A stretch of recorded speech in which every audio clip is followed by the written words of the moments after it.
പ്രിയ സഹോദരി സഹോദരന്മാരെ, goodness T വിയുടെ എല്ലാ പ്രേക്ഷകർക്കും ഉയർപ്പ് തിരുനാളിൻ്റെ ആശംസകൾ നേരുകയാണ്.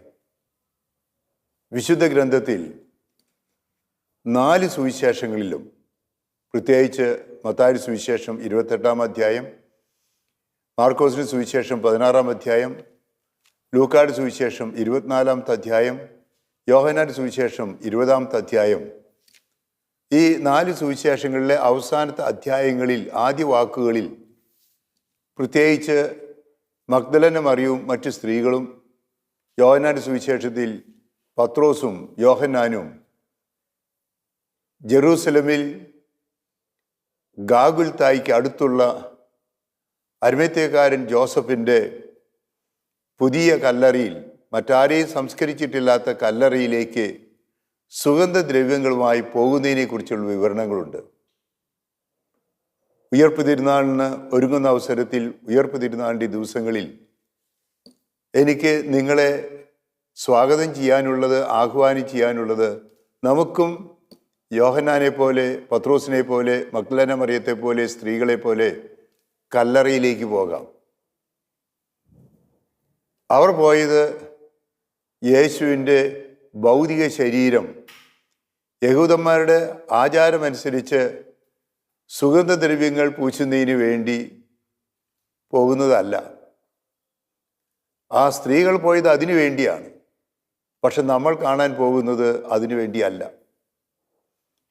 ആ സ്ത്രീകളും പത്രോസും യോഹന്നാനും ഒക്കെ കല്ലറയിൽ പ്രവേശിച്ചു കഴിഞ്ഞപ്പോൾ അവിടെ ഒരു വാക്കുണ്ട്. ലൂക്കായുടെ സുവിശേഷത്തിൽ 24-ാമത്തെ അധ്യായത്തിൽ, പ്രത്യേകിച്ച് 5-ാമത്തെ വാക്യത്തിൽ വായിക്കുന്ന പോലെ, അവൻ ഇവിടെയില്ല. നമ്മുടെ നാട്ടിൽ കല്ലറകളിൽ പേരെഴുതി വയ്ക്കാറുണ്ട്. ലോകത്തിലെ എല്ലാ നേതാക്കന്മാരുടെയും ആരുടെയും കല്ലറകളിൽ എഴുതി വയ്ക്കുന്നത് ഇന്നാൾ ഇന്ന ദിവസം മരിച്ചു, ഇവിടെ അടക്കപ്പെട്ടിരിക്കുന്നു. എല്ലാ മത നേതാക്കന്മാരുടെ, രാഷ്ട്രീയ നേതാക്കന്മാരുടെ, എല്ലാ വ്യക്തികളുടെ കല്ലറകൾ ഉള്ളിടത്തൊക്കെ എഴുതി വച്ചിരിക്കുന്നത് അങ്ങനെയാണ്. എന്നാൽ യേശുവിനെ സംസ്കരിച്ച കല്ലറയിൽ എഴുതി വച്ചിരിക്കുന്നത് അവൻ ഇവിടെയില്ല. മഗ്ദലന മറിയവും മറ്റു സ്ത്രീകളും കല്ലറയിൽ പ്രവേശിച്ചപ്പോൾ അവർ കണ്ടത് കല്ലറ അടച്ചിരുന്ന കല്ല് ഉരുട്ടി മാറ്റിയിരിക്കുന്നതാണ്. ആ കല്ലറയ്ക്കൊരു പ്രത്യേകതയുണ്ട്. പ്രത്യേകിച്ച് മത്തായി സുവിശേഷത്തിൽ 27-ാമത്തെ അധ്യായത്തിൽ വായിക്കുന്ന പോലെ യഹൂദന്മാർ പറഞ്ഞു, അവൻ പറഞ്ഞിട്ടുണ്ട്, യേശു പറഞ്ഞിട്ടുണ്ട്, അവൻ 3-ാം ദിവസം ഉയർത്തെഴുന്നേൽക്കുമെന്ന്. അതുകൊണ്ട് അവൻ്റെ ശിഷ്യന്മാർ ഭൗതിക ദേഹം കൊണ്ടുപോകാതിരിക്കാൻ വേണ്ടി കല്ലറ വലിയ കല്ലുരുട്ടി അടച്ച് പട്ടാളക്കാരെ അതിന് കാവലേർപ്പെടുത്തി അങ്ങനെ ഏറ്റവും അധികം ഭദ്രമാക്കിയിരിക്കുന്ന ഒരു കല്ലറയാണ്.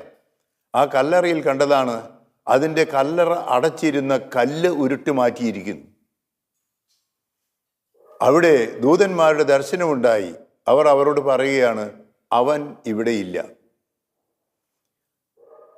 20-ാം നൂറ്റാണ്ട് കണ്ട ഏറ്റവും വലിയ പ്രസംഗകനായ ഫുൾട്ടൻ ജേഷീൻ മനോ ഈ വിഷയത്തെക്കുറിച്ച് ഇപ്രകാരം പറയുന്നത്, the greatest wound of the earth. ലോക ചരിത്രത്തെ രണ്ടായി തിരിച്ച ഏറ്റവും വലിയ സംഭവമാണ് ശൂന്യമായ കല്ലറ. നമുക്കൊന്ന് വിഭാവന ചെയ്തു നോക്കാം. ആ കല്ലറ ശൂന്യമായിരുന്നില്ലെങ്കിൽ എന്താണ് സംഭവിക്കുക? 20-ാം നൂറ്റാണ്ട് ആരംഭത്തിൽ തന്നെ ഇംഗ്ലണ്ടിലും അമേരിക്കയിലും ഉണ്ടായ ഒരു നോവലുണ്ട്, ഒരു കഥയുണ്ട്. ആ കഥയുടെ പേര് ഇപ്രകാരമാണ്, ദ വേൾഡ് ഇൻ ഡാർക്ക്നെസ്, അന്ധകാരത്തിലായിരിക്കുന്ന ലോകം. ഇത് യേശുവിൻ്റെ ഈ കല്ലറയുമായി ബന്ധപ്പെട്ടിട്ടുള്ളതാണ്. അവിടെ ഈ ഫിക്ഷൻ നോവൽ അനുസരിച്ചിട്ട് ഭൂഗർഭ ഗവേഷകർ, അന്വേഷകർ, ചരിത്രാന്വേഷകർ അവരെല്ലാവരും കൂടി ജെറൂസലം മുഴുവൻ പരതി നോക്കി. ഹോളി സെപ്പൾക്കർ ചർച്ചിൻ്റെ ജെറൂസലം ദേവാലയത്തിൻ്റെ അടുത്തുള്ള എല്ലാ കല്ലറകളും എല്ലാ പ്രദേശങ്ങളും അരിച്ചു പറിച്ചു നോക്കി കഴിഞ്ഞപ്പോൾ അവർ പുതിയൊരു കല്ലറ കണ്ടെത്തി. ആ കല്ലറയിൽ എഴുതപ്പെട്ടിരിക്കുന്നു, ഇവിടെ നസ്രായനായി യേശു 33 വയസ്സ് കുരിശിൽ തറയ്ക്കപ്പെട്ടവൻ കൊല്ലപ്പെട്ടിരിക്കുന്നു. അവർ പരീക്ഷിച്ച് നോക്കിയപ്പോൾ അവിടെ ഏകദേശം 33 വയസ്സ് കുരിശിൽ തറയ്ക്കപ്പെട്ട് ആണിപ്പഴുതുകളുള്ള ഒരു മനുഷ്യൻ്റെ ഭൗതിക അവശിഷ്ടത്തിൻ്റെ സ്ഥലമാണ്. അതിൽ കൂടെ എഴുതിയിരിക്കുകയാണ്, ശിഷ്യന്മാർ എടുത്തുകൊണ്ട് പോകാൻ പേടിച്ചു കഴിഞ്ഞപ്പോൾ അവർ യേശുവിൻ്റെ ഭൗതികദേഹം അവിടെ അരിമത്തേക്കാരൻ ജോസഫിൻ്റെ കല്ലറയിൽ നിന്നെടുത്ത് ഈ പറയുന്ന സ്ഥലത്ത് അടക്കി വെച്ചിരിക്കുന്നു. ലോകം മുഴുവൻ ഞെട്ടിപ്പോയി ഇങ്ങനെ ഒരു കണ്ടുപിടുത്തം നടത്തി എന്നുള്ളതിൽ. താമസിയാതെ മിഷണറിമാരൊക്കെ, ലോകത്തിൻ്റെ വിവിധ ഭാഗങ്ങളിൽ പോയിരുന്ന മിഷണറിമാരൊക്കെ തിരിച്ചു വന്നു. ഇനി എന്തിനാ? പൗലോസ്ലീഹ പറയുന്നുണ്ട്, കൊരിന്ത്യക്കാർക്ക് എഴുതിയ 1-ാം ലേഖനത്തിലെ 15-ാമത്തെ അധ്യായത്തിൽ 14-ാമത്തെ വാക്യത്തിൽ പറയുന്നുണ്ട്, ക്രിസ്തു ഉയർത്തെഴുന്നേറ്റിട്ടില്ലായിരുന്നെങ്കിൽ ഞങ്ങളുടെ പ്രസംഗവും നിങ്ങളുടെ വിശ്വാസവും വ്യർത്ഥമാണ്. അവർക്ക് വ്യർത്ഥമായി തോന്നി. ഈ ആതുരാലയങ്ങളിൽ സേവനം ചെയ്യുന്ന നേഴ്സുമാർ, ഡോക്ടർമാർ പറഞ്ഞു, ഇനി എന്തിന്? പൗലോസ്ലീഹ പറയുന്ന പോലെ തന്നെ കൊരിന്ത്യക്കാർക്ക് എഴുതിയ 1-ാം ലേഖനത്തിലെ 15-ാമത്തെ അധ്യായം 32-ാമത്തെ വാക്യത്തിൽ, ക്രിസ്തു ഉയർത്തെഴുന്നേറ്റിട്ടില്ലായിരുന്നെങ്കിൽ പിന്നെ നിങ്ങൾക്ക് തിന്നുകയും കുടിക്കുകയും ചെയ്യാം, കാരണം എല്ലാം മരണത്തോടു കൂടി അവസാനിച്ചു. ജീവിതത്തിൻ്റെ ലക്ഷ്യം 6 അടി മണ്ണ്, കുരിശ് മാത്രം. അപ്പോൾ അതിൻ്റെ അപ്പുറത്തൊരു ജീവിതമില്ല എന്നുള്ള ചിന്ത കൊണ്ട് മനുഷ്യൻ്റെ മനസ്സിൽ തന്നെ എല്ലാം മാറി. ക്രിസ്തീയ വിശ്വാസം മുഴുവൻ തകർന്നു. പിന്നെ ഈ ഭൂമിയിലെ സന്തോഷം മാത്രമേ ഉള്ളൂ എന്ന് പറഞ്ഞ് എല്ലാവരും സ്വാർത്ഥതയിൽ വന്നു. അങ്ങനെ ലോകത്തിൽ മുഴുവൻ കലഹമായി, ബുദ്ധിമുട്ടുകളായി, പ്രശ്നങ്ങളായി. ലോകം അന്ധകാരത്തിലായി. കാരണം പ്രത്യാശയില്ല. ഈ ലോകത്തിൻ്റെ ലൗകായികത്വത്തിൻ്റെ പ്രശ്നത്തിൽ ഈ ലോകം അന്ധകാരമയമായി.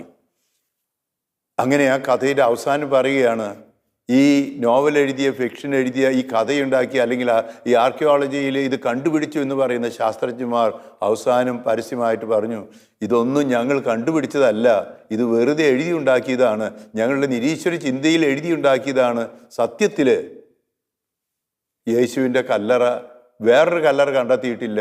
ഈ ശൂന്യമായ കല്ലറ മാത്രമേ ഉള്ളൂ. ശൂന്യമായ കല്ലറ, അത് ലോകചരിത്രത്തിലെ വലിയൊരു പ്രതീകമാണ്. ലൂക്കായുടെ സുവിശേഷത്തിൽ 24:5 വായിക്കുന്നത് എന്താ? ദൈവദർശനം ഉണ്ടായപ്പോൾ ആ സ്ത്രീകളോട് പറഞ്ഞു, അവൻ ഇവിടെ ഇല്ല, അരുൾ ചെയ്തതുപോലെ ഉയർത്തെഴുന്നേറ്റു. മത്തായിയുടെ സുവിശേഷത്തിൽ 16, 17, 20 അധ്യായങ്ങളിൽ യേശു മുൻകൂട്ടി 3 പ്രാവശ്യം പ്രവചിക്കുന്നുണ്ട്. ജെറൂസലത്തേക്ക് പോകണം, അവിടെ വെച്ച് പീഡകൾ സഹിക്കും, മരിക്കും, എന്നാൽ 3-ാം ദിവസം ഉയർത്തെഴുന്നേൽക്കും. യേശു 3-ാം ദിവസം ഉയർത്തെഴുന്നേറ്റു എന്നതിൻ്റെ പ്രതീകമാണ് ഈ ശൂന്യമായ കല്ലറ. ആ കല്ലറയിലേക്ക് ചെല്ലുമ്പോൾ ആ ശൂന്യമായ കല്ലറ ഉത്ഥാനത്തിൻ്റെ പ്രതീകമാണ്. യോഹന്നാന്റെ സുവിശേഷത്തിൽ 20-ാമത്തെ അധ്യായത്തിൽ അവസാനത്തിൽ നാം കാണുന്നുണ്ട്, മഗ്ദലന മറിയവും മറ്റുമൊക്കെ പത്രോസിനോട് ശിഷ്യന്മാരോട് പറഞ്ഞു, ദേ ഞങ്ങൾ പോയി അവിടെ ദർശനമുണ്ടായി, യേശുവിനെ കണ്ടില്ല. അപ്പോൾ പത്രോസും യോഹന്നാനും കൂടി ഓടി. ആദ്യം യോഹന്നാൻ എത്തി, ചെറുപ്പക്കാരനാണല്ലോ. ഇത് പിന്നീട് പത്രോസും അതിൻ്റെ ഉള്ളിൽ കടന്നു കഴിഞ്ഞപ്പോൾ കണ്ടത് എന്താണ്? അവിടെ യേശുവിനെ ധരിപ്പിച്ചിരുന്ന കച്ച തുണി അത് കണ്ടു. അതാണ് പിന്നീട് യേശുവിൻ്റെ ആ മുഖം പതിഞ്ഞിട്ടുള്ളത്. യേശുവിനെ ധരിപ്പിച്ചിരുന്ന തൂവാല മാറിക്കിടക്കുന്നത് കണ്ടു. ചില പാരമ്പര്യമനുസരിച്ച് അവിടെ യേശുവിൻ്റെ മുൾമുടിയും, കല്ലറയിൽ മുൾമുടിയും ആണികളും ഉണ്ടായിരുന്നു അത്രേ. അതൊരു വെറും പാരമ്പര്യം മാത്രം. ഈ ശൂന്യമായ കല്ലറ എന്താണ് അത് പ്രതീകമായി നിൽക്കുന്നത്? അത് യേശുവിൻ്റെ ഉത്ഥാനത്തെക്കുറിച്ചാണ്. അരുൾ ചെയ്തതുപോലെ ഉയർത്തെഴുന്നേറ്റു. ഇതിൻ്റെ പശ്ചാത്തലമായി അതിൻ്റെ തൊട്ട് തന്നെ ജെറൂസലമിലെ ഈ ഹോളി സെപ്പൾക്കർ ചർച്ചിൽ, അവിടെയാണ് യേശുവിനെ അടക്കിയിരിക്കുന്നതും കച്ച കൊണ്ട് യേശുവിൻ്റെ ഭൗതിക ദേഹം സുഗന്ധദ്രവ്യങ്ങൾ കൊണ്ട് പൂശിയതും അടക്കിയിരിക്കുന്നതെല്ലാം ഒരു വലിയ ബസലിക്കയുടെ ഉള്ളിലാണ്. അവിടെ ചെന്ന് കഴിഞ്ഞാൽ ഈ ശൂന്യമായ കല്ലറയുടെ ഒരു പശ്ചാത്തലമുണ്ട്. യേശു ഞാൻ നേരത്തെ സൂചിപ്പിച്ച പോലെ മത്തായി 16, 17, 20 3 പ്രാവശ്യം മുൻകൂട്ടി പറഞ്ഞതെന്താ? എനിക്ക് ജെറൂസലത്തേക്ക് പോകണം. ഇന്നും ജെറൂസലത്തിലേക്ക് ഒത്തിരി പേര് തീർത്ഥാടകർ പോകുന്നുണ്ട്. അവർ പോകുന്നത് ഈ ശൂന്യമായ കല്ലറ കാണാനാണ്. പക്ഷേ ശൂന്യമായ കല്ലറയല്ല, യേശു ഉയർത്തെഴുന്നേറ്റ ഒരു പ്രതീകമാണ്. അതിൻ്റെ സൈഡിൽ യേശുവിനെ കുരിശിൽ തറച്ച ഗാഗുൽത്ത മലയുണ്ട്. അതിൻ്റെ തൊട്ട് തന്നെ ജെറൂസലം ദേവാലയമുണ്ട്. യേശു പല പ്രാവശ്യം ജെറൂസലത്തിലേക്ക് പോയി നമുക്കറിയാം. ശിശുവായിരുന്നപ്പോൾ യേശുവിനെ ദേവാലയത്തിൽ സമർപ്പിക്കാൻ കൊണ്ടുപോയി. അവൻ പതിവനുസരിച്ച് വീട്ടുകാർ അല്ലെങ്കിൽ യഹൂദന്മാരെല്ലാവരും പോയിരുന്നു. 12-ാം വയസ്സിൽ യേശു ദേവാലയത്തിലേക്ക് പോയ കാര്യം അറിയാം. യേശു ഔദ്യോഗികമായി തൻ്റെ യുവത്വത്തിൽ 30 വയസ്സ് കഴിഞ്ഞപ്പോൾ തൻ്റെ പരസ്യ ജീവിതത്തിൻ്റെ ആരംഭത്തിൽ തന്നെ ഔദ്യോഗികമായി ഓശാനയിൽ കഴുതക്കുട്ടിയുടെ പുറത്ത് കയറി ദാവീദിൻ്റെ പുത്രൻ ഓശാന എന്ന് എല്ലാവരും പറഞ്ഞപ്പോൾ യേശു വരാനിരിക്കുന്ന പ്രവാചകനും രാജാവുമാണെന്ന് പരസ്യമായി പ്രഖ്യാപിച്ചതുകൊണ്ട് തന്നെ യേശു ബഥാനിയയിൽ നിന്ന് ജെറൂസലേമിലേക്കുള്ള രാജകീയ പ്രവേശനത്തെക്കുറിച്ച് നമുക്കറിയാം. ഓശാനയിൽ അതാണ് അനുസ്മരിക്കുന്നത്. അത് കഴിഞ്ഞ് ഈ ഔദ്യോഗിക പ്രവേശനം കഴിഞ്ഞ് എന്തിനാണ് എന്ന ചോദ്യത്തിന് യേശു ദേവാലയത്തെ ദേവാലയത്തിൽ ചെന്നിട്ട് എന്താ ചെയ്തത്? യേശു ആ വർഷങ്ങളിൽ പരസ്യ ജീവിതകാലത്ത് യേശു ദേവാലയത്തിൽ തന്നെ പല പ്രാവശ്യം പഠിപ്പിച്ചിട്ടുണ്ട്. അതിനോടനുബന്ധിച്ച് ജനത്തെ പലതരത്തിൽ സുഖപ്പെടുത്തിയിട്ടുണ്ട്, പിശാചുക്കളെ ബഹിഷ്കരിച്ചിട്ടുണ്ട്, ദേവാലയം തന്നെ ശുദ്ധീകരിച്ചിട്ടുണ്ട്. അങ്ങനെ വന്നപ്പോൾ യഹൂദ നേതാക്കൾ ചോദിച്ചു, നീ എന്താണ് ചെയ്യുന്നതെന്ന് പറഞ്ഞപ്പോൾ, നിങ്ങൾ ഈ ദേവാലയത്തെ, തൻ്റെ ശരീരത്തെ അത് ഇല്ലാതാക്കുക, 3 ദിവസം കൊണ്ട് ഞാനിത് പുനരുദ്ധരിക്കുമെന്ന് പറഞ്ഞു. ഇതൊക്കെ പ്രതീകമായിട്ടാണ്. യേശു 3 പേരെ മരിച്ചവരിൽ നിന്ന് ഉയർപ്പിച്ചിട്ടുണ്ട്. നായും വിധവയുടെ മകനെ, ജായിസിൻ്റെ മകളെ, ലാസറിനെ ഒക്കെ ഉയർപ്പിച്ച, ജീവനോടെ തന്നെ ഉയർപ്പിച്ച കാര്യം പറയുന്നുണ്ട്. എന്നാൽ യേശുവിൻ്റെ ശൂന്യമായ കല്ലറയിൽ അവൻ ഇവിടെ ഇല്ല എന്ന് എഴുതിപ്പെട്ടിരിക്കുന്നത് അവൻ ഉയർത്തെഴുന്നേറ്റു. ഈ ഭൂമിയിലെ ഉയർത്തെഴുന്നേൽപ്പ് മാത്രമല്ല, വിശ്വാസിയായ ഒരുവനെ സംബന്ധിച്ചിടത്തോളം അവൻ അടക്കപ്പെട്ടിരിക്കുന്നത് ഇവിടെ, അത് ഈ ഭൂമിയോടുകൂടി എല്ലാം അവസാനിച്ചു എന്നതല്ല, മരണത്തിനപ്പുറത്ത് നിത്യജീവനുണ്ട് എന്നുള്ള ചിന്തയിലാണ്. യേശു ജെറൂസലമിൽ ചെന്നു കഴിഞ്ഞപ്പോൾ തൻ്റെ പീഡാസഹനം മുൻകൂട്ടി പറഞ്ഞതുപോലെ പീഡാസഹനത്തിൻ്റെ മരണത്തിൻ്റെ തലേ ദിവസം യേശു ചെയ്തൊരു കാര്യമുണ്ട്. അവിടെ സെഹിയോൻ മാളികയിൽ, സെഹിയോൻ എന്ന വാക്ക് തന്നെ ജെറൂസലമിൻ്റെ പ്രതീകമാണ്. സെഹിയോൻ മാളികയിൽ ചെന്ന് തലേ ദിവസം ചെയ്തൊരു കാര്യമുണ്ട്. അവിടെ തൻ്റെ ദൗത്യ നിർവഹണം പൂർത്തിയാക്കാൻ വന്ന യേശു അത് ലോകാവസാനം വരെ തുടരാൻ ചെയ്ത കാര്യമാണ്. അത് ആ സെഹിയോൻ ശാലയിൽ യേശു പുതിയ നിയമം നൽകി. ഞാൻ നിങ്ങൾക്കൊരു പുതിയ കൽപ്പന, തൻ്റെ വചനം നൽകി. ആ വചനത്തിലാണ് പീഡാസഹനത്തിൻ്റെ, മരണത്തിൻ്റെ, ഉത്ഥാനത്തിൻ്റെ ഒക്കെ അർത്ഥവും ലക്ഷ്യവും. അതിൽ തന്നെ ഈ ശൂന്യമായ കല്ലറ അത് ഉത്ഥാനത്തിൻ്റെ പ്രതീകമാണെന്ന് മനസ്സിലാക്കത്തക്ക വിധത്തിൽ പുതിയ കൽപ്പന യേശു പറഞ്ഞു. ഞാൻ വന്നിരിക്കുന്നത് നിങ്ങൾക്ക് ജീവനുണ്ടാകാനും സമൃദ്ധമായിട്ടുണ്ടാകാനുമാണ്. യോഹന്നാൻ 10:10. ആ യേശു പറഞ്ഞു ജീവിതത്തിൻ്റെ ലക്ഷ്യം എന്താണെന്ന് കൃത്യമായി പഠിപ്പിച്ചു.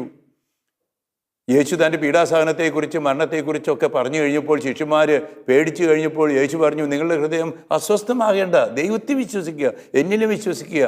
ഞാൻ പോകുന്നത് നല്ലതാണ്. പോയി കഴിയുമ്പോൾ നിങ്ങൾക്ക് സ്ഥലമൊരുക്കാൻ വേണ്ടി ഞാൻ വീണ്ടും വരും. ഞാൻ ആയിരിക്കുന്നിടത്ത് നിങ്ങളും ആയിരിക്കണം. ഇന്നത്തെ നിരീശ്വരവാദികൾ, യുക്തിവാദികൾ, ദൈവത്തിൽ വിശ്വസിക്കാത്തവർ, അവരൊക്കെ വിചാരിക്കും ഈ 6 അടി മണ്ണോടുകൂടി എല്ലാം തീരുമെന്ന് വിചാരിക്കുമ്പോൾ അസ്വസ്ഥരാണ്. പക്ഷേ യേശു പറഞ്ഞു ഞാനായിരിക്കുന്നത് നിങ്ങളും ആയിരിക്കണം. തോമസ് ലേക്ക് സംശയമുണ്ടായി. യോഹന്നാൻ സുവിശേഷം 14-ാമത്തെ അധ്യായത്തിൽ തോമസ് ലേക്ക് ചോദിച്ചു, നീ എവിടേക്കാണ് പോകണേ, പിന്നെ എങ്ങനെയാണ് വഴി അറിയുക? അപ്പോൾ യേശു പറഞ്ഞു, ഞാനാണ് വഴിയും സത്യവും ജീവനും. ഞാൻ വഴിയല്ലാതെ ആരും പിതാവിൻ്റെ ഭവനത്തിൽ എത്തുന്നില്ല. അങ്ങനെ ലക്ഷ്യം പിതാവിൻ്റെ ഭവനമാണ്, സ്വർഗമാണ്. അതുകൊണ്ട് ലക്ഷ്യം മരണമല്ല. ഈ ലോകത്തോടു കൂടി മനുഷ്യ ജീവിതം അവസാനിക്കുന്നില്ല. ദൈവത്തിൻ്റെ ഛായയിലും സാദൃശ്യത്തിലും സൃഷ്ടിക്കപ്പെട്ട മനുഷ്യൻ മരണത്തോടുകൂടി തീരുന്നില്ല. ആദിമാതാപിതാക്കന്മാരുടെ പാപം മൂലം മനുഷ്യന് മരണമുണ്ടായെങ്കിൽ പൗലോസ്ലീഹ പറയുന്നത് പോലെ, കൊരിന്ത്യക്കാർക്ക് എഴുതിയ 1-ാം ലേഖനത്തിൽ 15-ാമത്തെ അധ്യായത്തിൽ പറയുന്നത് പോലെ, ഒരു മനുഷ്യൻ മൂലം പാപവും മരണമുണ്ടായിട്ടുണ്ടെങ്കിൽ മറ്റൊരു മനുഷ്യൻ യേശു ക്രിസ്തു വഴി പാപത്തെ തോൽപ്പിച്ച് മനുഷ്യന് ജീവനും സ്വർഗവും നിത്യജീവനും ഉണ്ടായി. ആ യേശു പറയുകയാണ്, ഞാനാണ് മാർഗം, ഞാനാണ് സത്യം, ഞാനാണ് ജീവൻ. ഞാൻ വഴി എത്തുന്നത് എവിടെയാണ്? പിതാവിൻ്റെ ഭവനത്തിലേക്ക്. ഏക ലോകരക്ഷകനായ യേശു അതേക്കുറിച്ച് പഠിപ്പിച്ചു. ആ പഠിപ്പിച്ച പുതിയ കൽപ്പന യോഹന്നാൻ സുവിശേഷം 13-ൽ വായിക്കുന്ന പോലെ ഒടുവിൽ അത്താഴ വേളയിൽ നൽകി. എന്നിട്ട് പറഞ്ഞു, ഞാൻ നിങ്ങൾക്കൊരു മാതൃക നൽകിയിരിക്കുന്നു. നാഥനും ഗുരുവുമായി ഞാൻ പാദങ്ങൾ കഴുകിയിട്ടുണ്ടെങ്കിൽ പരസ്പരം ശുശ്രൂഷിക്കുക. സ്വർഗത്തെ മുന്നിൽ കണ്ടുകൊണ്ട് പരസ്പരം സഹായിക്കാൻ, ശുശ്രൂഷിക്കാൻ, അതാണ് മാർഗം. അത് കഴിഞ്ഞ് യേശു പൗരോഹിത്യം സ്ഥാപിച്ചു. യേശു പരിശുദ്ധ കുർബാന താൻ എന്തിനു വേണ്ടി ഈ ഭൂമിയിലേക്ക് വന്നുവോ, ലോകത്തിൻ്റെ പാപങ്ങൾ നീക്കുന്ന ദൈവത്തിൻ്റെ കുഞ്ഞാടായി മനുഷ്യവർഗത്തിന് പാപമോചകനായി തീരാൻ, യേശു മനുഷ്യനെ രക്ഷിക്കാൻ വേണ്ടി എന്തൊക്കെ ചെയ്തുവോ അതെല്ലാം ലോകാവസാനം വരെ തുടരാൻ വേണ്ടി പരിശുദ്ധ കുർബാന സ്ഥാപിച്ചു.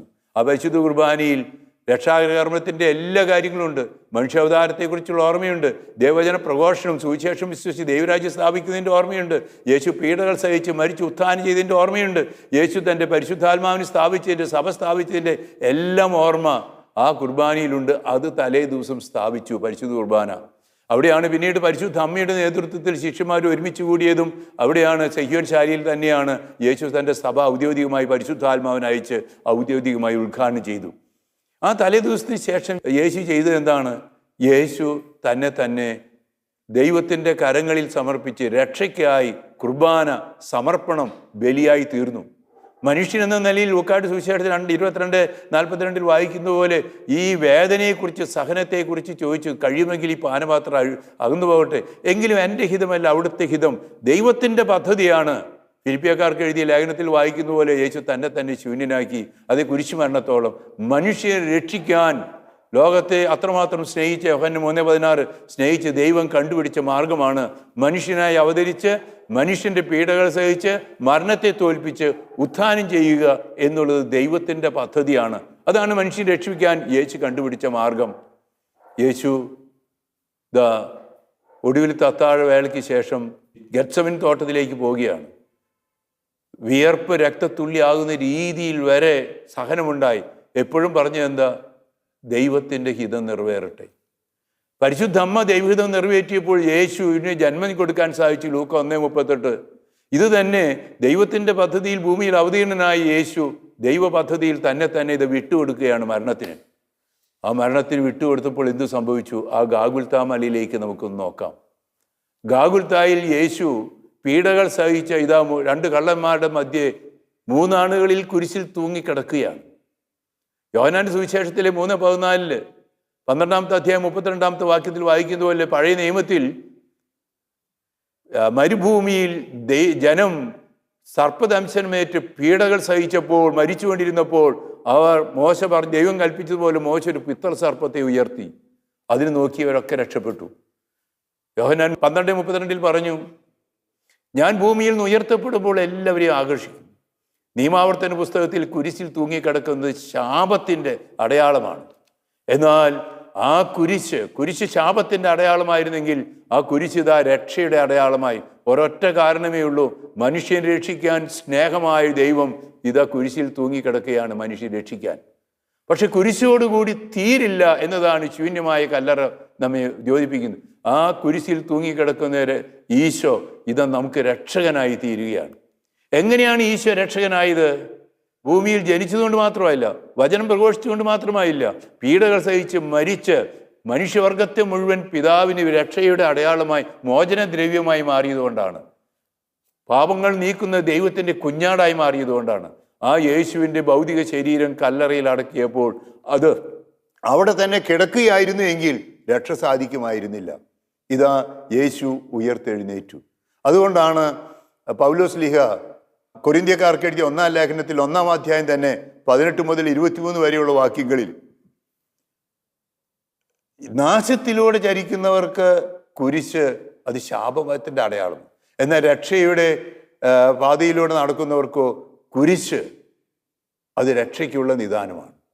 അതുകൊണ്ടാണ് 23-ാമത്തെ വാക്യത്തിൽ കൊരിന്ത്യക്കാർക്ക് എഴുതിയ 1-ാം ലേഖനം 1-ാം അധ്യായം ഇപ്രകാരം പൗലോസ് ശ്ലീഹ പറയുന്നത്, യഹൂദർക്ക് ഇടർച്ചയും വിജാതിയർക്ക് ബോഷത്വവുമായി കുരിശിനെയാണ് ഞങ്ങൾ പ്രസംഗിക്കുന്നത്.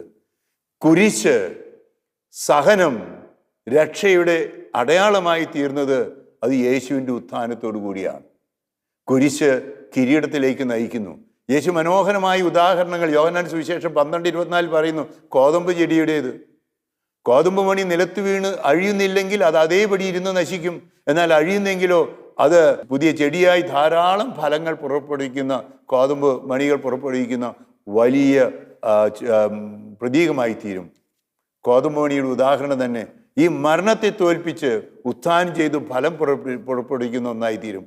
അതുകൊണ്ടാണ് യേശുവിൻ്റെ ഉത്ഥാനമാണ് ലോകത്തിൽ മനുഷ്യവർഗത്തിൻ്റെ രക്ഷയുടെ ഏറ്റവും വലിയ പ്രതീകം. ശൂന്യമായ കല്ലറ അതൊരു പ്രതീകമാണ്. അവിടെ മാലാഖമാർ മഗ്ദലന മറിയത്തോട് മറ്റോ പറഞ്ഞെന്താ, അവൻ ഇവിടെയില്ല, കല്ലറ ശൂന്യമാണ്, എന്നാൽ അരുൾ ചെയ്തതുപോലെ ഉയർത്തെഴുന്നേറ്റു. അതുകൊണ്ട് ഞാൻ നിങ്ങളോട് പറഞ്ഞു, നമുക്ക് കല്ലറയിലേക്ക് പോകാം. എന്തിനു വേണ്ടിയാണ് കല്ലറയിലേക്ക് പോകാമെന്ന് പറഞ്ഞത്? നമ്മൾ ഈ ഇപ്പോഴത്തെ സീറോ മലബാർ ആരാധനാക്രമത്തിൽ നമ്മൾ തിരി പിടിച്ചുകൊണ്ട് കല്ലറയിലേക്ക് പോകുന്ന പ്രതീകമൊക്കെ ഉയർപ്പ് ഞായറിൻ്റെ തിരുക്കർമ്മങ്ങളിലുണ്ട്. എവിടെയാണ് ചെല്ലുന്നത്? അവിടെ ചെല്ലുമ്പോൾ ഈ വാക്ക് കേൾക്കാനാണ്. അരുൾ ചെയ്തതുപോലെ അവൻ ഉയർത്തെഴുന്നേറ്റു. അതുകൊണ്ട് ആദ്യ ക്രിസ്ത്യാനികൾ വിളിച്ചിരുന്ന പേര് ഈസ്റ്റർ ജനത എന്നാണ്. പരസ്പരം അവർ പറഞ്ഞിരുന്നത് ഇങ്ങനെയാണ്: യേശു ഉയർത്തെഴുന്നേറ്റു എന്ന് പറയുമ്പോൾ, ഗ്രീറ്റ് ചെയ്യുമ്പോൾ ഇങ്ങനെ പറയും. അപ്പോൾ മറുപടിയായിട്ട് പറയും, ക്രിസ്തു സത്യമായിട്ടും ഉയർത്തെഴുന്നേറ്റു. ഈസ്റ്റർ ജനത അവൻ അരുൾ ചെയ്തുപോലെ ഉയർത്തെഴുന്നേറ്റു എന്നുള്ള വാക്കുകളാണ്. എന്നിട്ട് ശിഷ്യന്മാർക്ക് കാണപ്പെട്ട കാര്യങ്ങളൊക്കെ അറിയാം. അതുകൊണ്ട് ഈ ഉയർപ്പ് ഞായറാഴ്ച നമുക്കുണ്ടാകുന്നത് എന്താണ്? നമുക്ക് ഏറ്റവും വലിയ സമാധാനത്തിൻ്റെ തിരുനാളാണ്. അതുകൊണ്ടാണ് ഉയർത്തെഴുന്നേറ്റ ഈശോ ശിഷ്യന്മാർക്ക് പ്രത്യക്ഷപ്പെട്ടപ്പോൾ, ഉദാഹരണത്തിന് യോഹന്നാന്റെ സുവിശേഷം 20-ാമത്തെ അധ്യായം 20-ാമത്തെ വാക്യത്തിൽ 26-ാമത്തെ വാക്യത്തിലൊക്കെ കഥകളൊക്കെ അടച്ചിരിക്കുന്ന അവസരത്തിൽ യേശു അവർക്ക് പ്രത്യക്ഷപ്പെട്ടുകൊണ്ട് പറഞ്ഞു, നിങ്ങൾക്ക് സമാധാനം. അതുകൊണ്ട് ഈ ഉയർപ്പ് തിരുനാളിന് എന്നെ കേൾക്കുന്ന നിങ്ങൾക്ക് എല്ലാവർക്കും ഉത്ഥിതനായ യേശുവിൻ്റെ സന്ദേശം ഇതാണ്: നിങ്ങൾക്ക് സമാധാനം. ഒരേ ഒരു വ്യക്തിക്ക് മാത്രമേ യഥാർത്ഥമായ സമാധാനം തരാനാവൂ, അത് യേശുവിനാണ്. ആ യേശുവിൻ്റെ ഈ ഉത്ഥാനം പ്രത്യാശയുടെ തിരുനാളാണ്. സഹനം, കുരിശ്, ദുഃഖവെള്ളിയാഴ്ച അതോടുകൂടി തീരുന്നില്ല. ഉയർപ്പ് ഞായറുണ്ട്, കിരീടമുണ്ട്, മഹത്വമുണ്ട്, സ്വർഗമുണ്ട്. അത് ദൈവത്തിൻ്റെ സ്നേഹത്തിൻ്റെ പ്രതീകമാണ്, പ്രത്യാശയുടെ പ്രതീകമാണ്, സമാധാനത്തിൻ്റെ പ്രതീകമാണ്, ജീവൻ്റെ പ്രതീകമാണ്. അത് ദൈവസ്നേഹത്തിൻ്റെതെന്നാൽ ദൈവകൃപ. അതുകൊണ്ട് ഈ ഉയർപ്പ് ഞായറാഴ്ച നമ്മൾ ക്രിസ്തുവിൽ വിശ്വസിച്ചുകൊണ്ട്, ഉയർപ്പിൽ വിശ്വസിച്ചുകൊണ്ട് ജീവിതത്തെ മുന്നോട്ട് പോകുമ്പോൾ നമുക്ക് പ്രതിബന്ധങ്ങളും കുരിശുകളും ദുഃഖവെള്ളിയാഴ്ചകളും ഒന്നും പ്രതിബന്ധമാകുകയില്ല. അതിൻ്റെ അപ്പുറത്ത് ജീവിതത്തെ മുന്നോട്ട് നയിക്കാനുള്ള വലിയ കൃപയുണ്ടാവും. അതുകൊണ്ട് ഉയർപ്പ് ഞായർ കൃപയുടെ തിരുനാളാണ്, സ്നേഹത്തിൻ്റെ തിരുനാളാണ്, സമാധാനത്തിൻ്റെ തിരുനാളാണ്, പ്രത്യാശയുടെ തിരുനാളാണ്. എന്നെ ശ്രവിക്കുന്ന നിങ്ങൾക്ക് ഏവർക്കും എനിക്ക് ആശംസിക്കാനുള്ളത്, ഈ ഉയർപ്പിൻ്റെ സമാധാനവും പ്രത്യാശയും കൃപയും ദൈവസ്നേഹവും എല്ലാം നിങ്ങൾക്ക് ലഭിക്കട്ടെ. പരിശുദ്ധ അമ്മയോട് ചേർന്ന് ഉയർപ്പിൻ്റെ സന്തോഷത്തിൽ നമുക്ക് പങ്കുചേരാം. ഈ ഉയർപ്പിൻ്റെ സന്തോഷം പൂർണ്ണമാകുക യേശു വാഗ്ദാനം ചെയ്ത പരിശുദ്ധാത്മാവ് നിറയുമ്പോഴാണ്. അതുകൊണ്ടാണ് ലൂക്ക 24:49 പറഞ്ഞത്, നിങ്ങൾ ഉന്നതങ്ങളിൽ ശക്തി സംഭരിക്കുന്നവരെ ജെറൂസലത്തിൽ വസിക്കുക. അപ്പോസ്തല പ്രവർത്തനം 2-ാമത്തെ അധ്യായത്തിൽ പരിശുദ്ധാത്മാവ് വന്നപ്പോൾ അവർ ശക്തി സംഭരിച്ച് യേശുവിനെക്കുറിച്ച് ധീരതയോടെ പറയാൻ ഇറങ്ങി തിരിച്ചു. ഉയർപ്പിൻ്റെ സന്തോഷത്തിലായിരിക്കും നമുക്ക് പരിശുദ്ധാത്മാവിൻ്റെ കൃപ സ്വീകരിച്ച് ധീരതയോടെ ക്രൈസ്തവരായി, മിഷണറിമാരായി, യേശുവാണ് ഏക ലോകരക്ഷകൻ എന്ന് പ്രഖ്യാപിക്കുന്ന വ്യക്തികളായി, ദൈവവിശ്വാസികളായി നമുക്ക് തീരാം. തോമാസ് ലീഹായോട് ചേർന്ന് നമുക്കും പറയാം, എൻ്റെ കർത്താവേ, എൻ്റെ ദൈവമേ. ഏവർക്കും ഈസ്റ്റർ ആശംസകൾ. ദൈവം നിങ്ങളെ സമൃദ്ധമായി അനുഗ്രഹിക്കട്ടെ.